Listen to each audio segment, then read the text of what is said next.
Kagulat World, Dream Team Alert.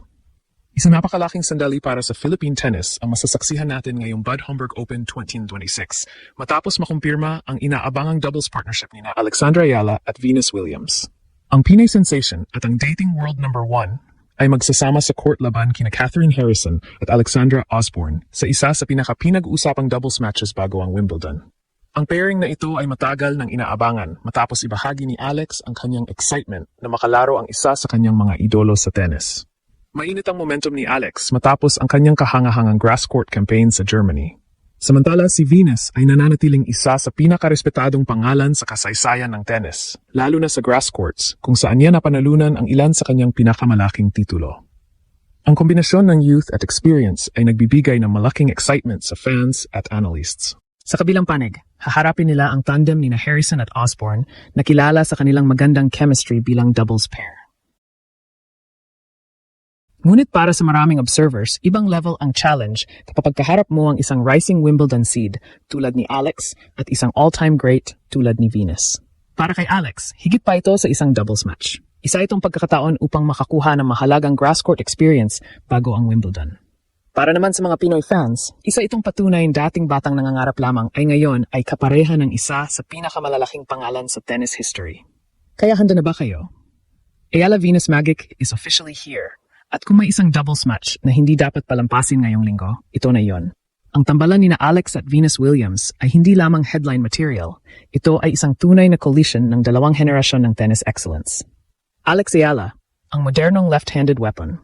Sa edad na 21, si Alex ay isa sa pinaka-improved na players ngayong grass season. Ang kanyang left-handed game ay natural na nagbibigay ng kakaibang angles, lalo na sa doubles. Kapag nasa ad-court siya, nagiging napakahirap pasahin ang kanyang serve at return placement. Isa sa pinakamalaking assets ni Alex ay ang kanyang aggressive return game. Hindi siya natatakot umatake agad sa second serve ng kalaban. Sa doubles, malaking advantage ito dahil maaari niyang iset up ang kanyang partner para sa madaling volley finish. Bukod dito, napakalaki ng in-improve ng kanyang net game nitong mga nakaraang buwan. Mas mabilis ang kanyang reactions at mas kumpiyansa siya sa poaching opportunities. Ang confidence na nakuha niya mula sa kanyang matinding grass court performances ay maaring maging malaking factor sa laban. Venus Williams, the grass court queen. Sa kabilang banda, hindi na kailangang ipakilala pa si Venus Williams. Isa siya sa pinakamagagaling na grass court players sa kasaysayan ng tennis. Ang kanyang serve ay nananatiling isa sa pinakamalalaking armas sa laro. Kahit sa edad na 46, kaya pa rin niyang mag-generate ng pace at placement na nagbibigay ng libreng puntos. Ang kanyang haba ng reach at experience sa net ay napapahalaga sa doubles format. Mas mahalaga pa rito ang kanyang court awareness. Alam niya kung kailan na-atake, kailan maghihintay, at paano kontrolin ang tempo ng rally. Ang ganitong klase ng tennis IQ ay hindi natututunan sa loob lamang ng ilang taon. Matchup analysis. Sina Harrison at Osborne ay may chemistry bilang established doubles pair. Komportable sila sa isa't isa at may magandang communication sa court. Ito ang kanilang pinakamalaking advantage. Ngunit kung pag-uusapan ang pure weapons, experience at ceiling, malinaw na nasa panig ni Alex at Venus ang edge. Makikita natin ang lefty-righty combination na pabor sa serving formations. Posibleng gamitin ni Venus ang kanyang serve para makagawa ng weak returns habang si Alex naman ang magpo-poach sa net. Keys to victory. First serve percentage ni Venus, aggressive returns ni Alex, net dominance ng Ayala Williams tandem. Communication sa pressure points prediction. Kung mabilis makuha ni Alex at Venus ang kanilang rhythm, may malaking sansa na makuha nila ang panalo sa straight sets. Ang pinakamalaking tanong lamang ay kung gaano kabilis mabubuo ang kanilang chemistry bilang bagong partnership. Prediction, Ayala Williams win in 2 competitive sets, 6-4, 6-3. At kung mangyari iyon, mas lalo pang lalaki ang excitement papunta sa Wimbledon. Mula Quezon City hanggang sa grass courts ng Germany, patuloy na ginugulat ni Alex ang mundo. At ngayon, kasama pa niya ang isang tunay na tennis icon. At habang papalapit ang inaabangang double showdown ni Alex at Venus Williams kontra Catherine Harrison at Alexandra Osborne, mas lalong lumalalim ang excitement sa tennis world. Ngunit lampas sa mga statistics at rankings, may mga hidden factors na maaring magdikta kung sino ang mananaig sa laban na ito. The intimidation factor, isa sa pinakamalaking bagay na hindi nakita sa stat sheet ay ang psychological pressure. Isipin ninyo, sa kabilang side ng net ay nakatayo si Venus Williams, isa sa pinakadakilang pangalan sa kasaysayan ng tennis. Maraming players ang nagsasabing iba ang pakiramdam kapag kaharap mo ang isang living legend. Kahit gaano kakahanda, may natural na pressure na dala ang pangalan at presensya ng isang multiple-time Grand Slam champion. Para kina Harrison at Osborne,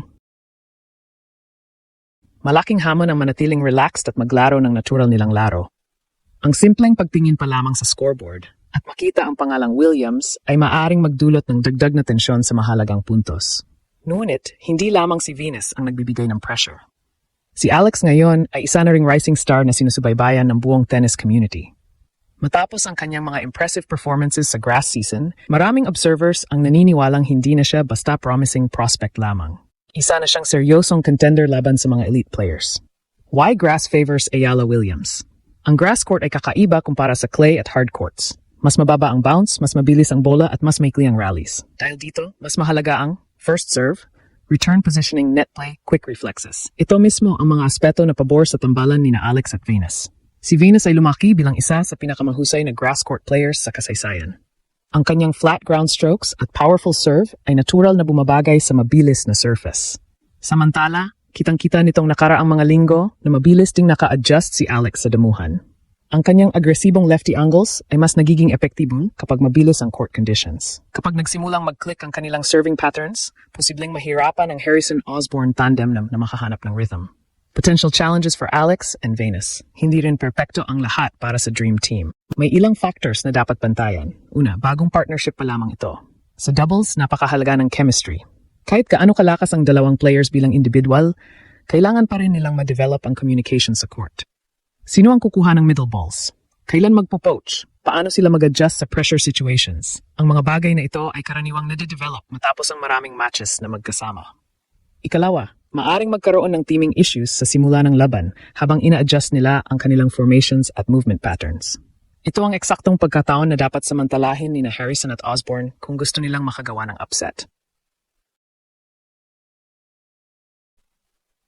The bigger picture, Wimbledon preparation. Para kay Alex, higit pa ito sa simpleng doubles victory. Ang bawat game, bawat rally, at bawat pressure point ay mahalagang paghahanda para sa Wimbledon. Ang doubles competition ay nagbibigay ng maraming benefits. Better net instincts, faster reaction time, improved return positioning, enhanced court awareness, confidence under pressure. Lahat ng ito ay direktang makakatulong sa kanyang singles campaign. At isipin ninyo, ilang buwan lamang ang nakalipas, pinag-uusapan natin kung gaano kalaki ang potensyal ni Alex. Ngayon, kasama na niya sa court ang isa sa mga pinakadakilang manlalaro sa kasaysayan ng sport. Hindi lamang ito tagumpay para kay Alex. Hindi lamang ito tagumpay para sa Philippine tennis. Isa itong simbolo kung gaano kalayo na ang narating ng isang batang Pilipinang nangarap na makipagsabayan sa pinakamahusay sa mundo. Ano man ang maging resulta ng laban, isang bagay ang malinaw. Ang partnership ni na Alex at Venus Williams ay isa ng makasaysayang kabanata sa pag-angat ng Philippine tennis sa global stage. At kung magtutuloy-tuloy ang momentum na ito, maaring ang Bad Homburg ay simula pa lamang ng mas malalaking tagumpay na naghihintay para sa ating Pinay tennis superstar.